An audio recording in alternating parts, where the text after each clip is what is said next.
आणि आता बातमी रायगडमधून आहे। नागोठणेजवळ अंबा नदीच्या पुलावरून महिलेने उडी घेतली आहे। स्थानिक प्रशासनाने या महिलेला शोधण्याची मोहीम आता सुरू केली आहे। याच ठिकाणावरून या महिलेने उडी घेतल्याची माहिती आहे।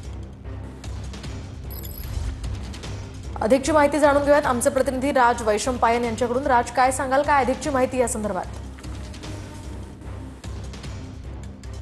नक्कीच ज्योती, जे आपण पाहिलं तर काही वेळापूर्वी याच अंबा नदीच्या पुलावरून एका महिलेने या ठिकाणी उडी मारली होती आणि तिला आता शोधण्यासाठी या ठिकाणी रेस्क्यू टीम आलेली आहे। आपण दृश्यांमध्ये पाहतोय रेस्क्यू टीमच्या माध्यमातून या महिलेचा आता शोध घेतला जाणार आहे। थोड्या वेळापूर्वी रायगडचे ॲडिशनल एसपी अभिजित शिवतरे यांनी देखील या ठिकाणाला भेट दिली होती।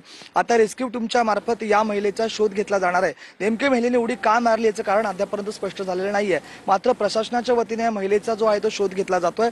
आपण पाहतोय ही रेस्क्यू टीम या ठिकाणी दाखल झालेली आहे। हे अंबा नदीचं पात्र आहे। सध्या जरी अंबा नदीची पाणी पातळी कमी असली तरी पण या अंबा नदीचा जो फ्लो आहे, जो अंबा नदीचा जे पात्र जे आहे ते जरी कमी असलं तरी देखील या फ्लो जो आहे तो मोठ्या प्रमाणामध्ये आहे आणि त्यामुळे या रेस्क्यू टीमच्या मार्फत आता या महिलेचा जो आहे तो शोध घेतला जाणार आहे। ज्योतिजी, नक्कीच धन्यवाद राज दिलेल्या या सविस्तर माहितीसाठी।